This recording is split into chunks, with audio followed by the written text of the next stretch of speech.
south side of Glasgow and its well-known history and reputation is synonymous with murder and crime in Scotland.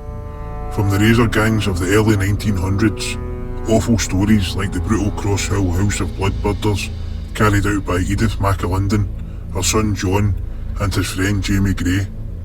Of course, the abduction and racist killing of young 15-year-old Chris Donald, along with characters like Stuart's Becky Boyd, Jimmy Boyle, the fiend of the Gorbals, Patrick Carraher, who was the second man hanged at Berlin Prison on April 6, 1946, for the brutal murder of John Gordon, who he stabbed in the neck with a chisel in a drunken fight over a long-standing dispute with the Gordons.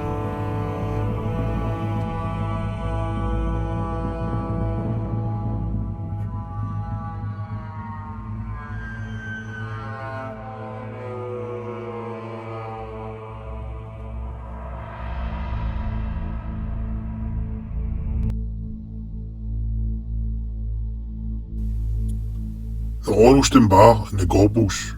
It's early September 2000. A friendly big bar manager is working his shift, serving all the usual punters. His name is Christopher Colley. A couple of guys enter the bar. They are drunk and have been causing problems elsewhere, getting the usual knockbacks from other pubs. The men?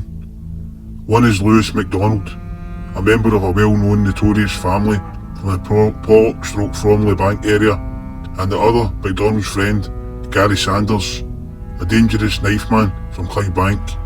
Just a year earlier, Lewis McDonald had been shot twice in the chest outside the Borough Snooker Hall in Pollock Shaws, which was allegedly part of a feud and Southside drugs war between the McDonalds and the McCluskeys.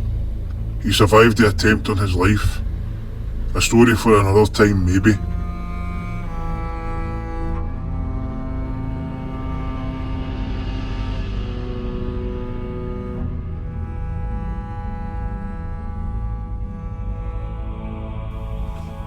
Christopher Colley then asked both men to leave the pub respectfully, but they weren't having it.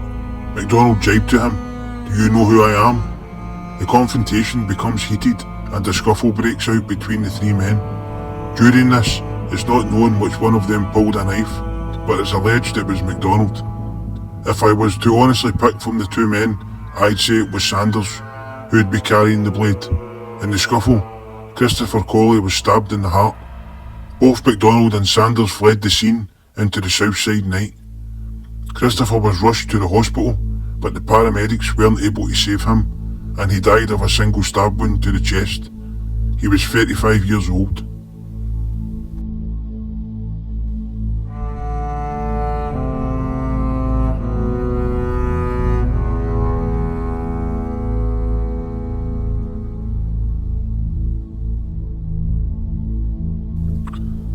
Both Lewis McDonald and Gary Sanders were caught and charged with Christopher Colley's murder.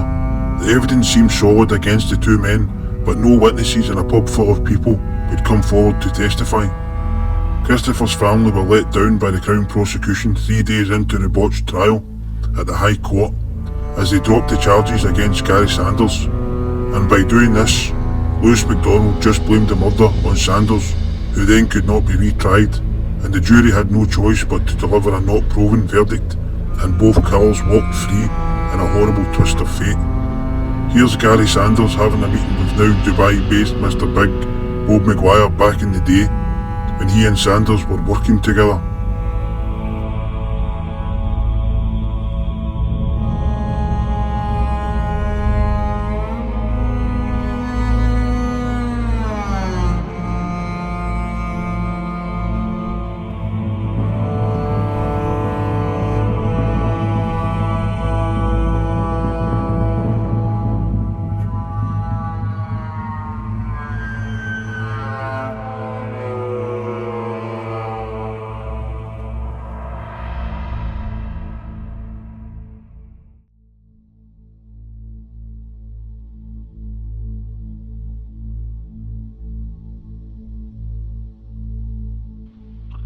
Violent Gary Sanders would eventually go to jail again for a vicious assault on two Clydebank brothers.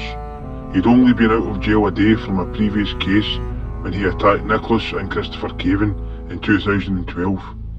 Sanders and two associates barged into their house on 2nd Avenue in Clydebank and demanded to know which one hit his stepdaughter with a bottle outside a snooker hall. Sanders had his face covered and a hat on. When both brothers wouldn't answer, he drew a craft knife down Christopher's cheek that ran from his ear to his mouth and needed 16 stitches. Sanders then slashed Nicholas across the head and face, inflicted wounds that needed 34 stitches, and during this assault, he took off the tip of his nose, which had to be glued back on. "Right, let's go, boys," he said. As he left, he told the brothers, "Mention anything to the police, you're dead."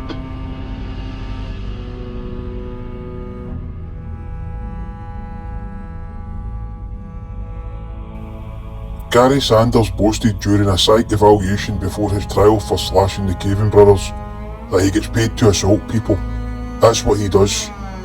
And that he'd been accused of 3 previous murders, but it couldn't be proven.